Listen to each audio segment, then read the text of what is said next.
What is good, everybody? We are back from what feels like an incredibly long break. What's good, Dixon? What's up, chat? I'm here with the Octagon's King JJ. We're going to run through the entire UFC Vegas 107 card. It's an absolute barn burner of a card, bro. What do you think? I mean, bro, honestly, after a week without UFC, this feels like UFC 300. I'm not even going to lie to you. Yeah, no, 100%. I just want fights, bro. NBA is going to put me in the grave, dude. It's literally going to put me under. So it's also a hard fucking card for the cycle, bro. It's a really hard card for the cycle. Minimal submission opportunities this week. Honestly, there's some decent KOs. I think there's a lot of decision looks. But it's not the worst card in the world, but it's up there. So it really isn't. You can just make some money on it, then it doesn't matter though. Let's get started with the prelims. First fight of the night, Santos versus Arlene. What do you think about this start to the card, bro? I mean, to be honest, Dos Santos, I feel like she's been a little bit underrated. Her first few fights, she's lost all of them, but 2 of them were like split decisions and somewhat controversial, right? I feel like she's defensively wise. She's kind of new to MMA despite her record. She's more of a jiu-jitsu girl. She's got a lot of submissions on her record. And I think that Arlene's a little bit sloppier, but a little bit more aggressive, if that makes sense. Yeah. No, I agree. I like those Santos contender series. Like, go the distance with Denise Gomes. Like, that's impressive to me. We saw that girl up close and personal at fucking Apex, bro. And Denise is a killer, dude. She is literally a killer. So, that was back in 2022, but even going the distance, I like that performance. Then she fought Pooja Tumar. I like that performance too. I feel like Tumar just got caught in that armbar, but I feel like she looked great in that fight. So, I kind of like some of this chick's losses, Yeah. I was looking at this as a decision leg, bro. It's like minus 140 or something, but what do you think about that? Here's what I'm saying. Like, Arlene's not going to give up easy if she gets caught in something. It's going to be one of those where you're going to sweat a little bit. If it goes to the mat, Yeah. If there are some exchanges where Dos Santos is moving on a submission, you're going to sweat a little bit. But if she's unable to take this fight to the ground, which could happen because her takedowns aren't always that effective, this is just going to be one of those sloppy striking exchanges where it goes all 3 rounds and you're an easy decision cash. So yeah, I think the decision play could be good on either end. If you're feeling brave and taking the Arlene decision play, like Dos Santos lost 2 split decisions out of her first 3 losses in the UFC. So I don't know what to do with this one. I might pass on it altogether. I was looking at the favorite by decision here for the cycle because I'm trying to get like an easy decision leg in the cycle, but it's never easy, bro. It's never easy. Never easy. This. I could see Elise winning a split decision, bro. Like she was on the wrong end of a split decision against Bannon. Mm-hmm. That was Edwards. That was the Blau versus Edwards card. So I don't know. Both ladies go to close decisions. Yeah. Basis. I probably won't touch the fight if I'm being honest. So let's move on. What do you make of this one, bro? Because like Oki's loss has kind of aged decently. We see how good Chris Duncan has aged, bro. Chris Duncan is becoming a fucking monster, dude. Yeah. Like, outside of that Manuel Torres fight, like he rattles off 2 straight finishes. But I kind of think Oki's somewhat underrated here. This could be a bounce back spot for him. What do you like here? So here's the thing. This Aspel guy, he fought Brogdon Grad and was a good contender series fight last year. And that was at featherweight. So he's moving up on to lightweight in short notice. So he's usually a featherweight going up to lightweight. So I think there's going to be a power advantage for Oki, who's already a very powerful guy. Mm-hmm. Before he came into the UFC, we've seen Oki get some good highlights and all that. Once he came to the UFC, he kind of slowed down a little bit, but that usually happens with some of these guys once they move up in competition. But this could be a good highlight moment for either guys because Aspel's coming up short notice. He's got nothing to lose. But Oki's got that pressure where he needs to get a finish, I think. At this point in his career, I believe this is his 3rd UFC fight. I think he's going to be looking for that finish. He's going to have a power advantage, a good reach advantage too, 4 inches in reach. I think he's got everything to win this fight. but Aspel is like durable. You can't sleep on him either. Yeah. Yeah, no, I agree. It's another. The both first two fights tonight are pretty close. I liked Oki. I honestly did. I liked Oki in this spot, but I'm a little bit hesitant here as well. Honestly, what's that KO prop? I do want to take a look at that. I got it right here. Are these odds, he's Oki's minus 375 now. Is that right? That's weird. No, it was. He's minus 375 on Hard Rock right now, bro. That's fucking insane. Yeah, no, that makes no sense. Unless we got some movement in behind the scenes, but bro. Hold on, let me check some other apps real quick. I just checked FanDuel and it says 385. I'm on the VPN checking all the American apps right now. So let's see. DraftKings. That's odd. If he's that wide, I don't know if I'm taking him. He is, bro. He's minus 385 on FanDuel, dude. I don't like that. On FanDuel. I thought the minus 186 was fair when I first saw it. Yeah, he had some crazy big money come in on him. Yeah, that's absolutely insane. Too, so yeah, it's dogger pass for me now, but I kind of want to see what that rookie by KO prop comes in at though. Yeah, it's plus 145 on DraftKings right now. Oh, that's not bad. No, it's really not bad. If you get plus money in a fight like this, it's not bad. Maybe I'll take a look at that. Nah, wait. Let me see this. Let me see if this other guy has any submission wins. Yeah, because to Aspel to win by sub is plus 4,000. Yeah, and now he's got 0 submission wins now. And Oki, he only lost by submission once, I think, and it was to Chris Duncan. It was Duncan, and that was a crazy guillotine, bro. It was one of those. Real Thor says Oki's older, weighs a bit more of a reach. Yeah, that's what I'm saying. He has all the physical attributes in this fight, and Aspel's coming in short notice, normally a featherweight. At featherweight, he's durable, right? I might look at this. I'm going to watch some more tape, but I might look at this as a KO leg. I have a couple other options here. Here's an interesting thing about Aspel. He went to the decision with Yadir Davale, right? The guy we saw last week. Yeah. So his losses are quality losses, right? Bogdan Brown's quality and Yadir Del Valle's quality. He's got a young career, but 24 featherweight. Durable. He's durable, but it's just tough when you're coming in short notice against a guy like Oki. So I think the KO value is there for this fight on Oki. Yeah. What's another weird fight, bro? Let's move on.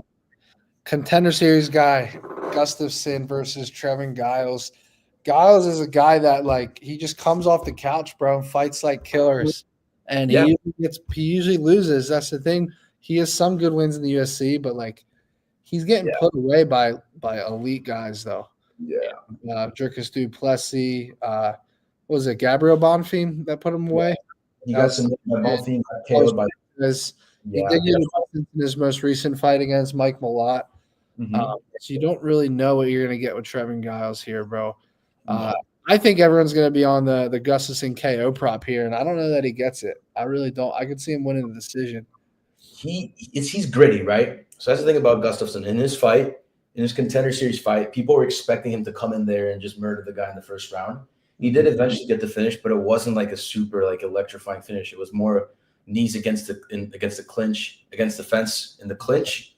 And he found a way to get it done. He's got a 70% KO rate, so he definitely knows how to find these finishes. But if Giles hangs on, the thing is, Giles is going to have moments. He's going to seem like he's winning the fight, and then he's probably going to get hit. And that's the thing. That's the question: is he going to survive that hit or not? Because we saw against Carlos Prates, he was doing pretty well. He was hurting Prates with the jab, but then eventually Prates found that I think it was a right straight. And that ended the fight. So it's tough. The fight's at catchweight too, so that could mean something for durability on both. Yeah, no, I agree. That's why I like that decision prop even more. Looking at that today, because no one's going to be on that, bro. UFC debut too, so nerves are probably going to be there a little bit. Yeah. What's the number? Where'd it go? Let's see if I got it. I don't think FanDuel has the props out for some. Oh, they do. Gustoson by points is plus 340, so you definitely have value there. I mean, that's crazy, bro. Yeah, the KO's plus 185. I could see him winning the first 2 rounds and dropping the third and squeaking out a decision. It's gonna be a sweat. It's gonna be a sweat because with Giles, you've seen how he is, right? He's talented for sure, but then he just gets hit, and sometimes he doesn't handle well with the shots that he gets hit with. Yeah. But it's again, as you said, they've all been killers, right? Mm-hmm. I think he fought Drake. I think he fought Ian Gary, if I'm not mistaken, too. I could be wrong. I don't think was it. No. That was no, I don't think it was Gary. Roman Dolidze. He beat Roman Dolidze, by the way. I know that's probably his best win, bro. For being honest, I like the Preston Parsons win too. He's kind of beating, like he's beating the above average guys, but then he's losing to the guys with serious finishing abilities. Look, Michael Morales, Dracus Duplessis. He's fighting straight killers, dude. Yeah. That's what I'm saying. Like, it's Gustoson. He really isn't proven. I can see this going to the cards and then it being a close decision, truthfully. Yeah, I agree with you. It's going to be an interesting fight. Yeah. All right, let's move on here. Let's see here. All right, I want to get your opinion on this one, bro, because Jordan Levit versus Kurt Holloway. Jordan Levit took some crazy steam. He was like minus 170. I see him in minus 230 today. Mm-hmm. A lot of money coming in on Jordan Levit. It's literally because, people think he's just going to smother Kurt Holloway, right? Holloway's safe on the ground, but he does give up the takedowns. He will give up control time on the ground where he won't give up his back or any crazy submissions, but he will let grapplers hold him down. And then Levit has good kicks on the feet. Not the best striker, obviously, but I think he's a high IQ guy. He's got good pressure, good timely takedowns. I really like Jordan Levit at minus 170. Now this number has steamed a little bit too much for me. Mm-hmm. I was looking at Levit by decision. I don't know if you remember this, but I had Jordan Levit by KO back in the day against Victor Martinez, and that shit smacked. It was like 20. What was it? 20-1. It was 17-1. Yeah, 17-1. It was like needed a head or something. I don't know. Yeah. Do you think Levit is live here as the favorite? And what path do you like him at, if so? So we talked about the decision play, and I don't necessarily dislike it. I just think that you're going to sweat it because this fight is going to hit the mat whether we like it or not. There's going to be control time for both guys, and both guys like submissions. I think Holloway, he's been submitted a few times, if I'm not mistaken, or he's been submitted once, and it was a long time ago. So he can survive on the mat. Thing is, he can get taken down a lot. And with Jordan Levit, I don't know if he wants to explore that ground game too much. And another thing, Holloway gasses out too, which is something I'm worried about. If this goes into like the third round and the round, and if Levit's got a good position, he could find something. But I just feel like Holloway, he's got a 2-6 UFC record, but again, it's one of those guys where his losses don't really define him because even in the fights he loses, they're kind of close. Like the last one with Alexander Hernandez was kind of close. Then he beat Krzyzewski. Even when he won, it was close. Trey Ogden, kind of close. And then he submitted Austin Hubbard. He's been in these close fights, and I think he can do well surviving against Jordan Levit. But my concern is he going to gas out? That's the only thing. Yeah. I think this is a great matchup for Jordan Levit, bro, because Levit's never been KO'd. He's only been submitted. I think he can win the grappling exchanges, obviously. I think he can win minutes with control time. I think he can even land some damage in this fight with kicks and ground and pound. Sure. But I feel like Hubbard's like one of everyone's favorite dogs of the week. I feel like Hubbard and Ludovic Klein.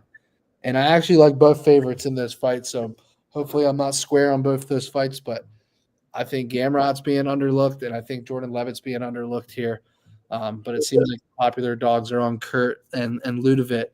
But I like Jordan Levit by decision here, bro. I really was looking at it for the cycle. I think he just smothers him. I would not be surprised if it's a 30-27.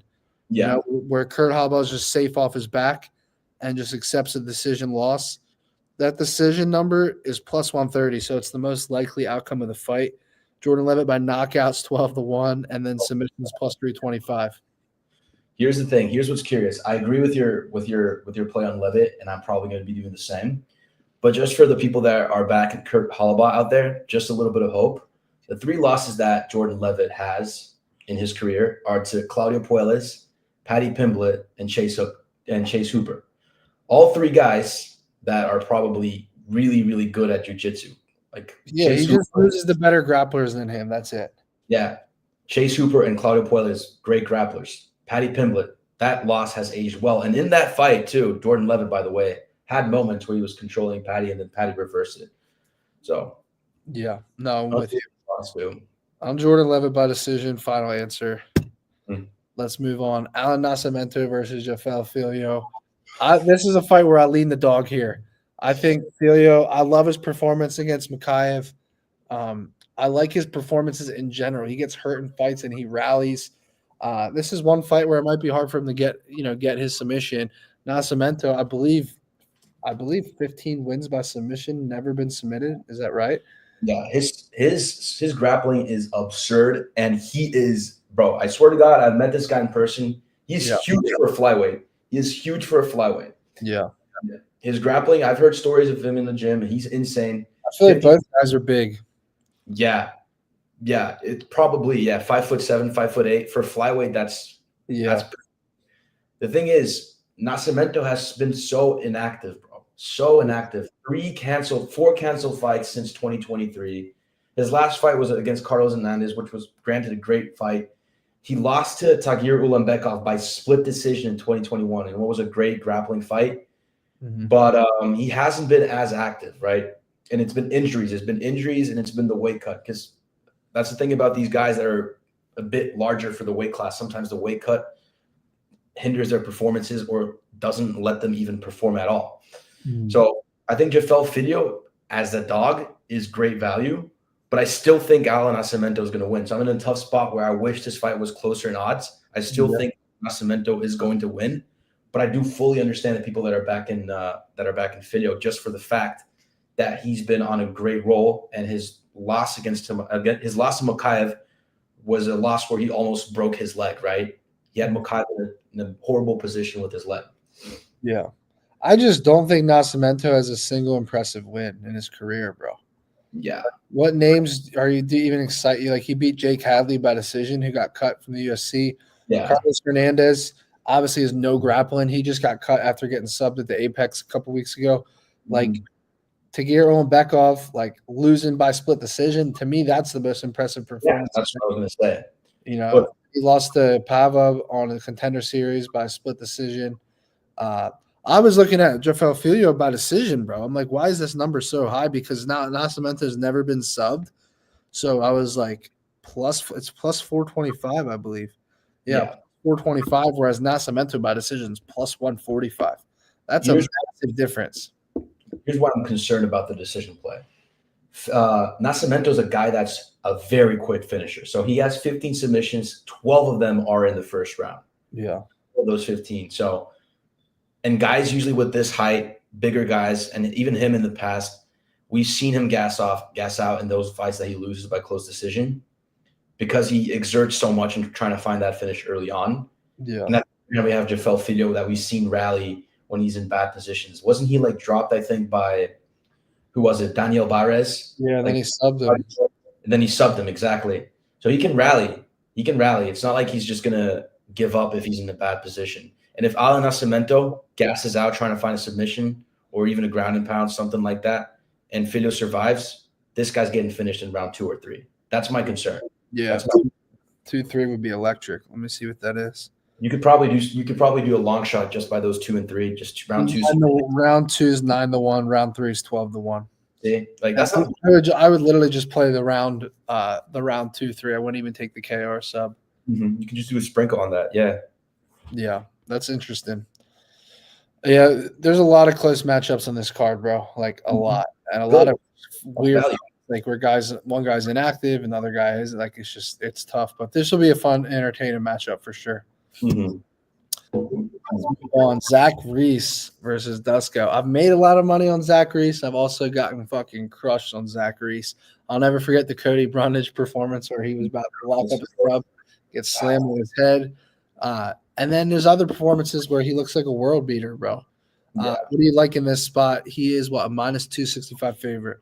Yeah. So Zach Reese he goes into one of those categories where Terrence McKinney and Sergey Pavlovich goes, where you just bet the round 1 finish. That's what I've been doing with Zachary Reese up until his last fight where he lost to Azamat Bakoev. Right here and right now, I'm doing this a little bit differently. I do think he's got the advantage here because Toddorovich, all his losses come in round 1. Zach Reese, I think all but one of his wins come in. He has 1 win by decision. Everything else is in the first round. I'm not overthinking this. I'm taking Zach Reese to win in round 1, and I'm also taking this fight not to go past round 1 because I think both guys aren't scared to exchange. Toddorovich has been in some, not controversial, but some wild exchanges. He did get injured in his first UFC fight too. Yeah. So we got to take that into consideration. But I just feel like the Zach Reese finishing power here is too good to ignore. That's a good comment right there. Dusko by KO. He's training at a new gym, taking the fight more serious. I will say Zach Reese as a big favorite just feels fucked up, bro. But look at the real odds, the round 1 odds. What are we looking for in Zach Reese? We're not looking for – I mean, you could explore like the round 2s and round 3s, or if he's going to be a little bit more patient. Yeah. But I feel like Reese is one of those marketable guys that UFC wants to win, right? Like the UFC does these matchups at times for guys that just lost for a fight they can clearly win. And I think they're going to do this thing here for Zach Reese. I will say Dusko's losses, I think all these guys beat Zach Reese. Like Mansour, Abdul Malik, CLD, Chidi and Jaquani, RoboCop, Pinelli Soriano. Like I would literally take all 5 of those guys over Zach Reese. That's a good point. So I think this is a lot closer to a pick 'em than the odds are, bro. Yeah. I mean, the odds are there, but I don't think it should be that wide, to be honest. Especially because Zach Reese is coming off a loss that I don't think it was that long ago, right? The Yazmat fight was in January. That was in January, bro. Bad loss too. It was some big shots on the ground too. I'm kind of leaning Dusko KO, dude. I mean, I have fight not to go past round. I'm considering it. And then Zachary's performance against Jose Medina didn't age well. Medina was supposed to be like this durable guy, and then he gets finished in round 1 in his last fight. Well, that guy he lost to, the Gaudier guy, is scary. That guy's I agree. Like 23-year-old and he's built like Francis Ngannou and he's a middleweight. It's frightening. Yeah.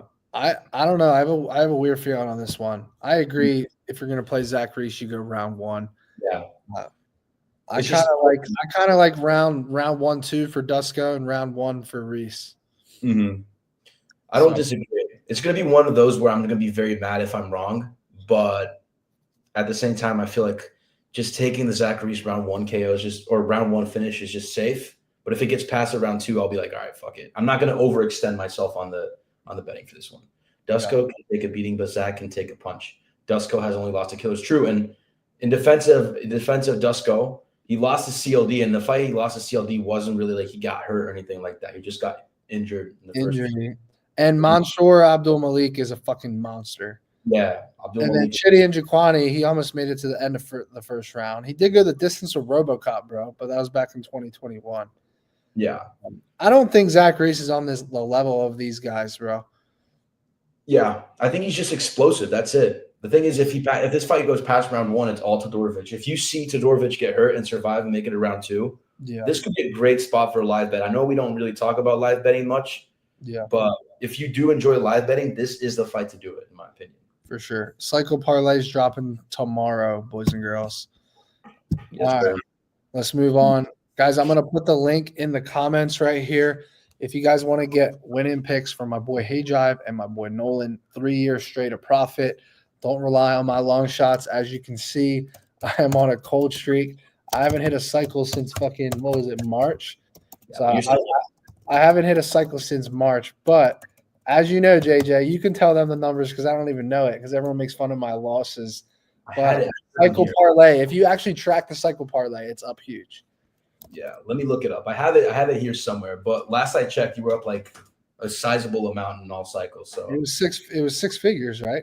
Yeah. It was definitely 6 figures. Yeah, but I've lost a couple weeks in a row since then, so it's like I threw back. I mean, I throw back a lot, dude.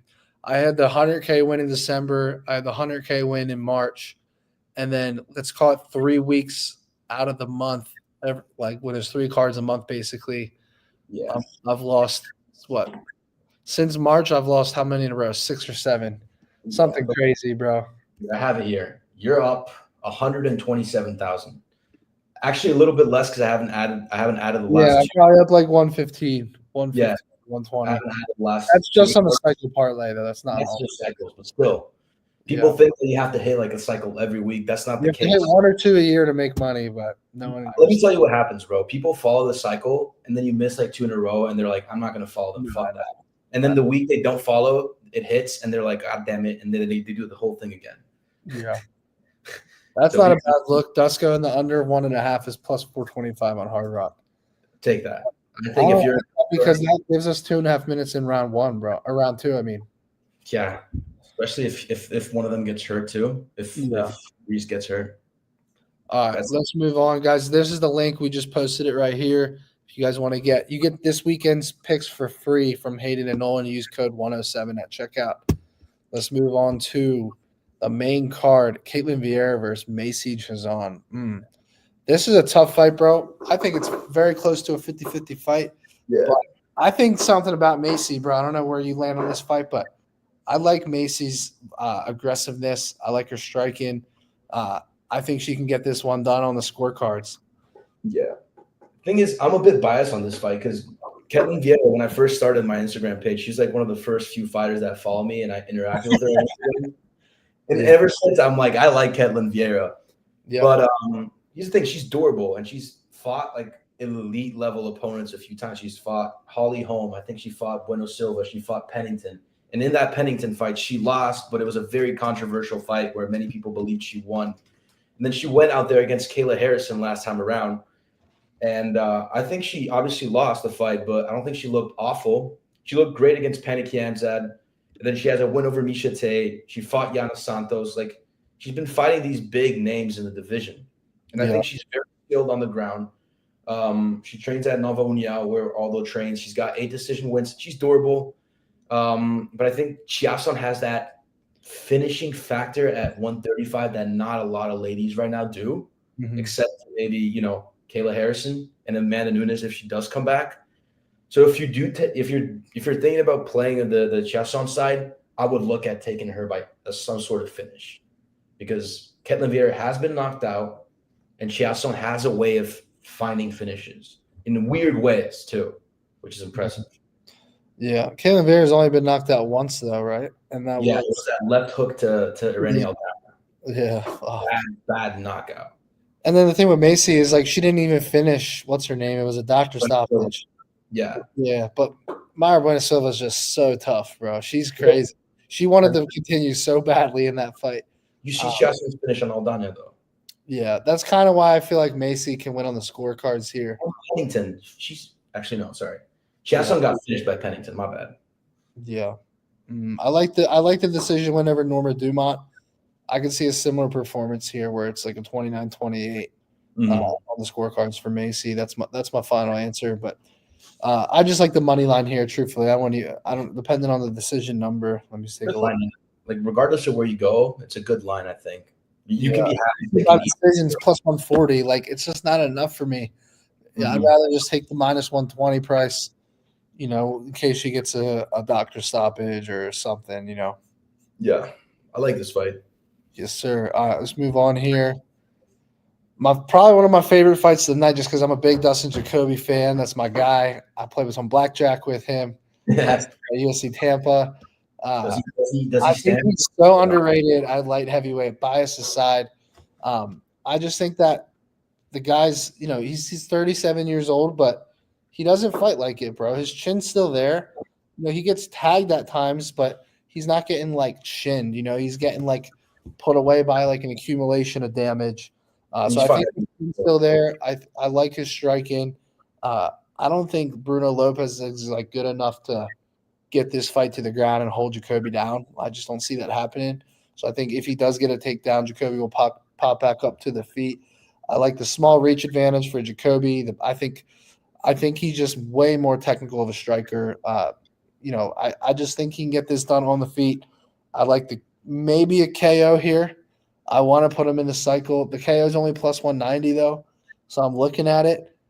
Wait. But I think he can get it, bro. His last 3 wins have come by KO, and he's put away better fighters than Bruno.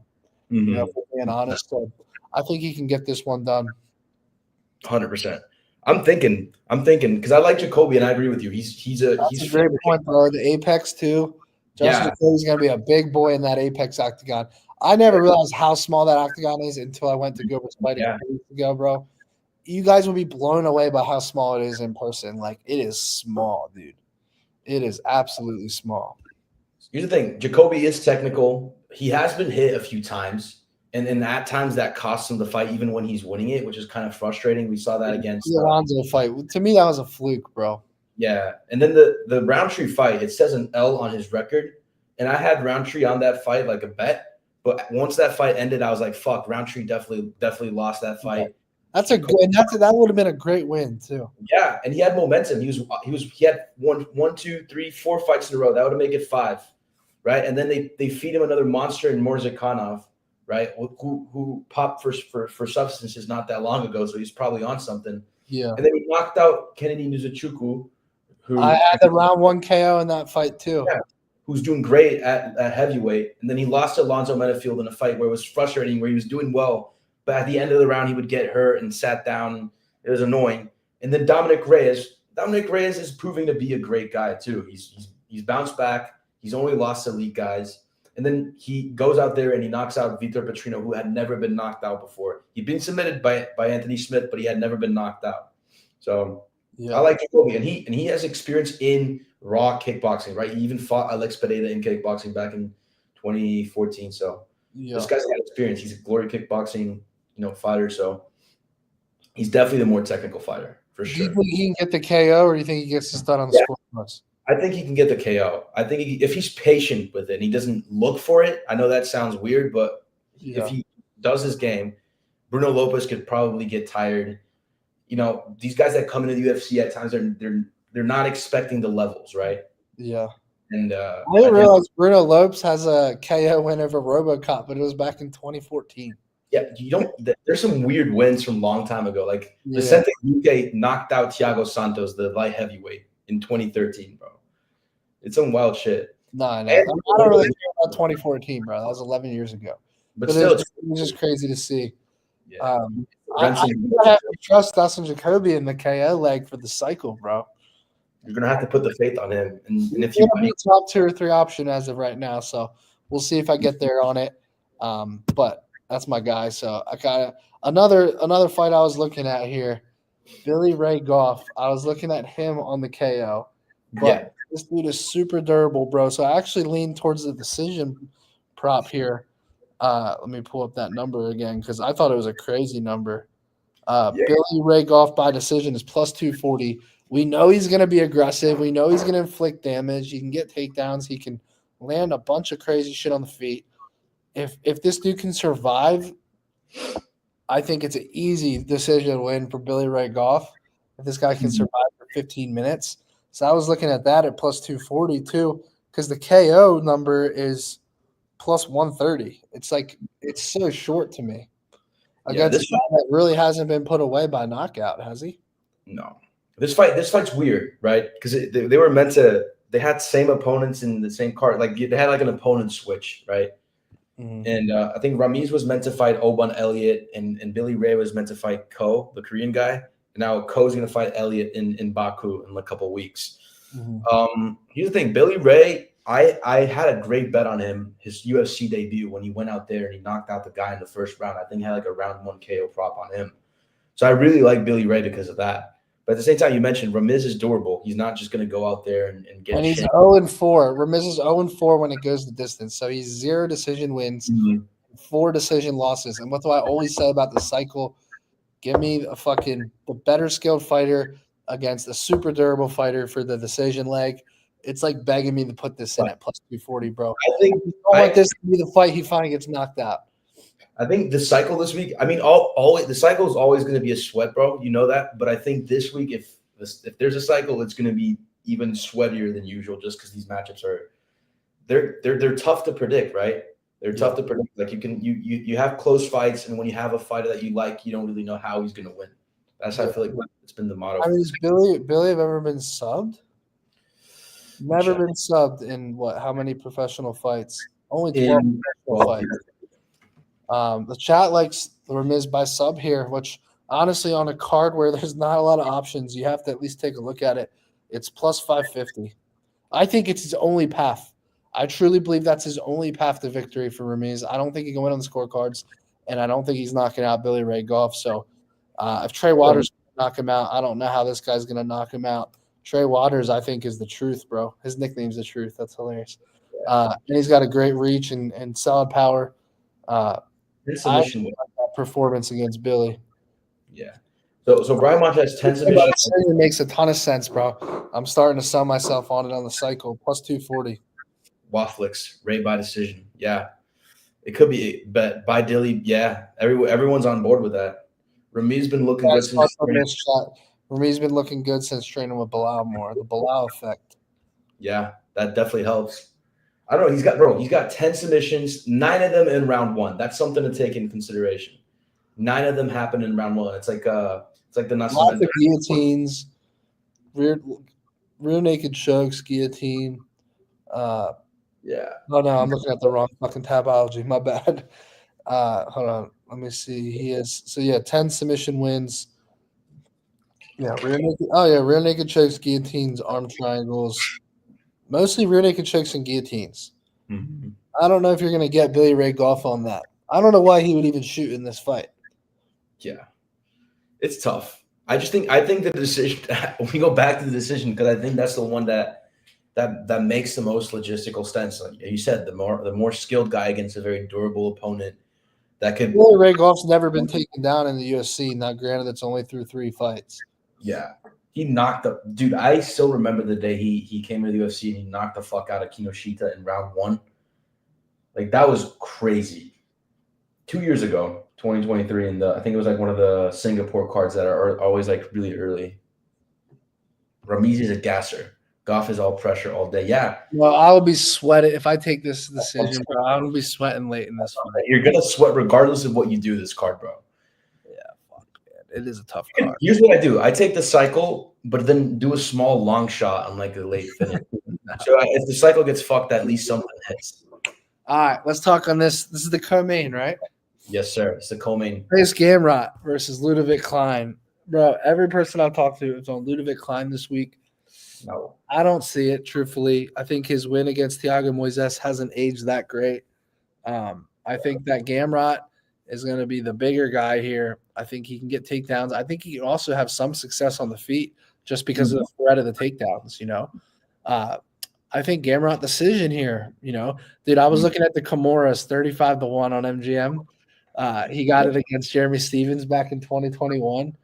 I think Gamrot by submissions like plus 750. I think the KO is even longer. The decision's the most likely outcome of the fight, I believe, per the odds. I understand the logic for Toddorovich Klein, 90+% takedown defense, short and stocky. His takedown defense looked so good in his last fight.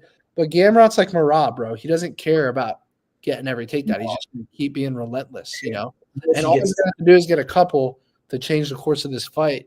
And although we think Gamrot is chinny, he gets knocked down, but he's not getting put away by strike. It's like Oliveira.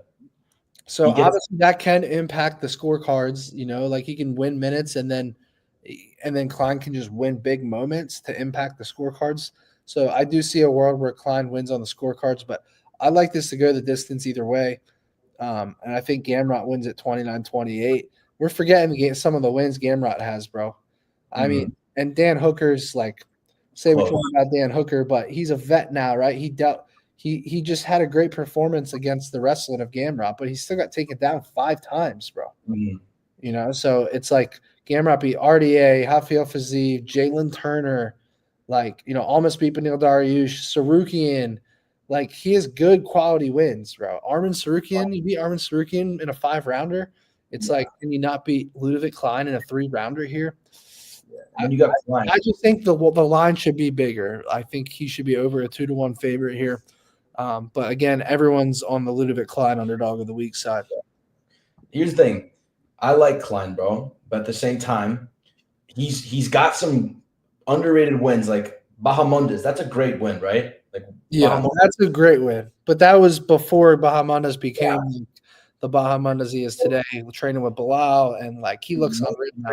Submitted him, and then you go up, and then you see these recent fights. They're all like short notice fights where he's going to decision. Like Nicholas Mota, he gets Roosevelt Roberts. Before Thiago Moises, he was meant to fight Joel Alvarez. Instead of that, he gets AJ Cunningham short notice. These are like not the highest quality of wins. And then Thiago Moises, which as you mentioned moments before, that win has not aged that well because of Moises' last few performances. And I think Homo Fix, we posted earlier this week that Klein's has 5 knockdowns in the UFC. Gamrot's been knocked down 5 times, but he just survives. It doesn't matter. It doesn't matter if you survive and if you're a wrestler that just keeps going. And you mentioned you compared him to Merab. True, he's like Merab, but the difference is Gamrot's got a serious finishing potential. He's got 5 submission wins, 8 KO wins as well. And earlier, he's a decision machine, but he has finishes. He does, and his striking's got power. The thing is, he's facing a lot of tough guys to finish on the feet, like Jalen Turner. Come on, that's a hard guy to finish on the feet. Rafael Fiziev, obviously one of the best strikers in the division. RDA, tough. Problem is, 2 of his KOs in the UFC were injuries. Not Jeremy Stevens, the Diego Ferreira fight, and then the Rafael Fiziev fight, right? Yeah. That's why. But the thing is, the fact is, the striking is going to be there for him if he wants to. I don't think he should just rely on it. Yeah. But yeah. Here's the thing: the loss to Dariush, that was Dariush on a roll. That was the best Dariush we've ever seen against Gamrot at UFC 280. That was Dariush that many people said that he was the guy that was going to beat Islam Makhachev. He's the dark horse of the division, but Gamrot still was competitive in that fight. He just lost because he got knocked down, and he was fighting a guy that's a great grappler too in Beneil Dariush. Klein can grapple, but he's not this elite level grappler, right? He's more of a finisher, if that makes sense. For sure. Guys, I moved the show to 8 o'clock, so that way on Thursday and Fridays, the breakdown show will be 8 p.m. Eastern, and then also the long shot only show with Hey Drive will be 8 p.m. Eastern. So just a heads up. You can watch the whole thing on YouTube or Twitter after, so you can scroll back and see every fight breakdown. All right, final answer. I'm going Gamrot by decision here. I second that. Yeah. Again, it is a tough matchup stylistically. I just think he can do enough. Let's move on to the main event. Let's go. Erin Blanchfield versus Macy Barber. Blanchfield minus 250. Is she still? What's she at right now? She's gone down a little bit. I see her at minus 225 or so.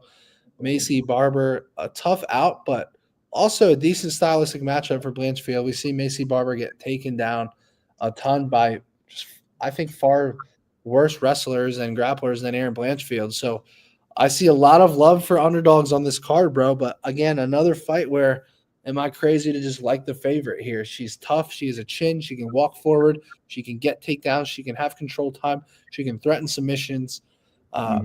I just see the pat for Erin, bro, but everyone seems to love Macy Barber. I also like that Erin had that experience going 5 rounds with Ferro, right? Because I feel like that is just a better version of Macy Barber.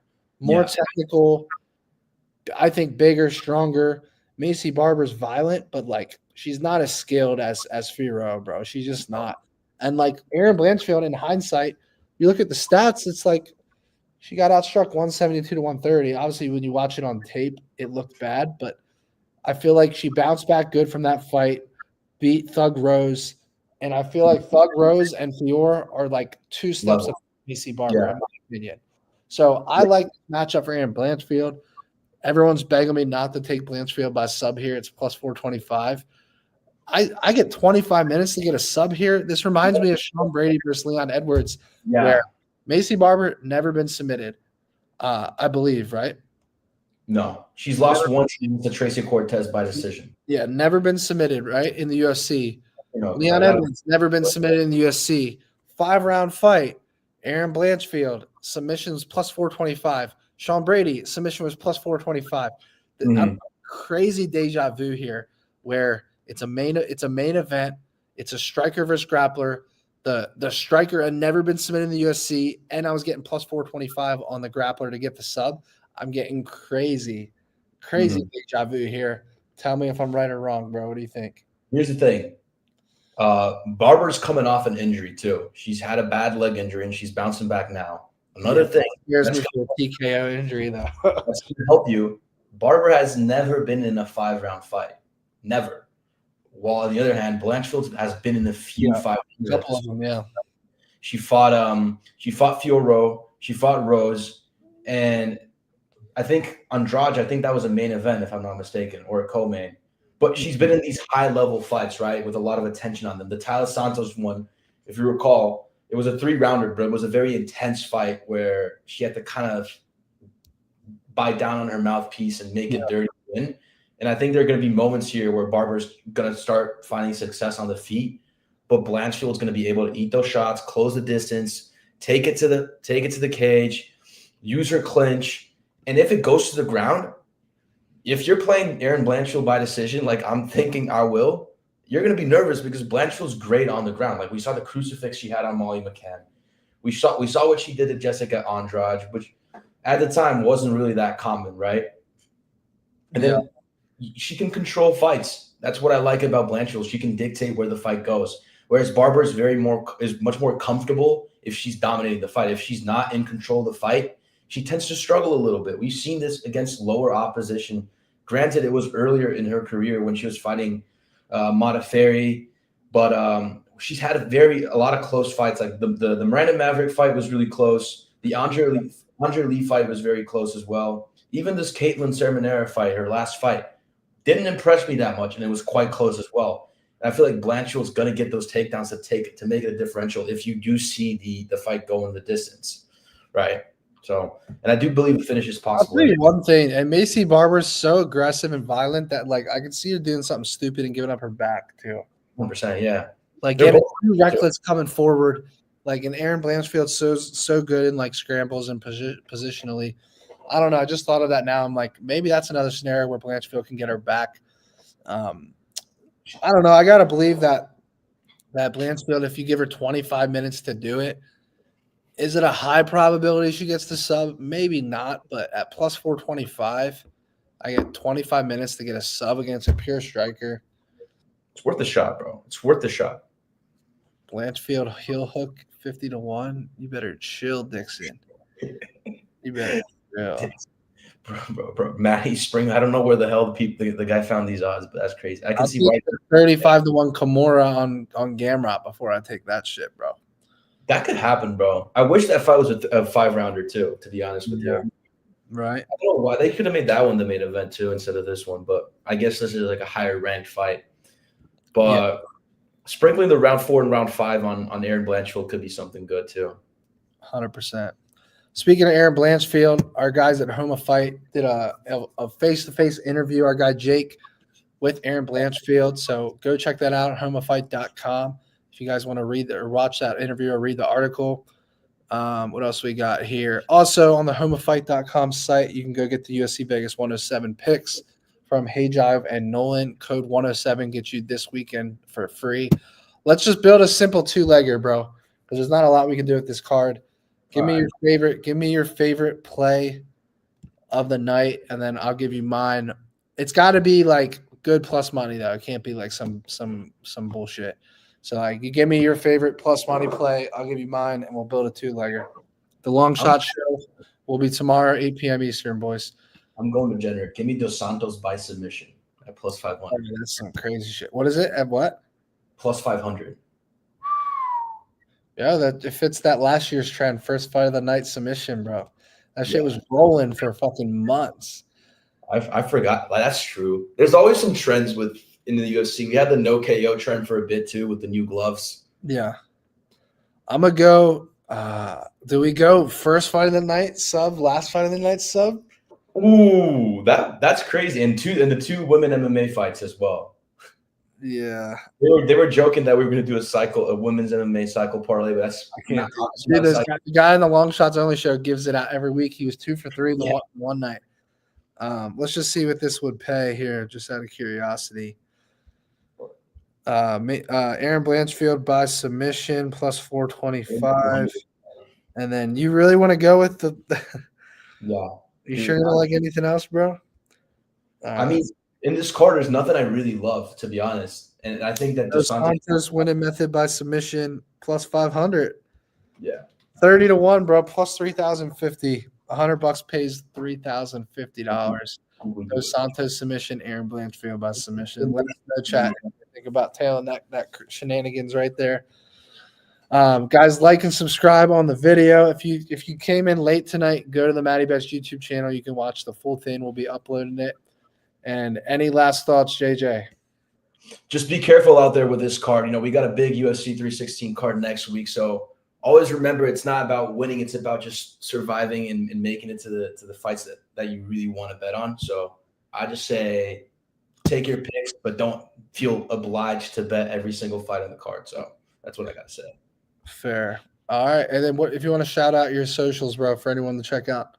Yeah, the Octagon Kings on Instagram and X. Give me a follow there, guys. I post some controversial takes on Twitter. I'm with the Homo Fight fam, so all the way to the top with them as well. Yes, sir. Everybody, I'll be back tomorrow night, 8 p.m. Eastern with Hey Jive Picks. Come on, make sure you give us your long shots for the Long Shots only show. We'll see you guys tomorrow night. Appreciate having me on, man. Thank you.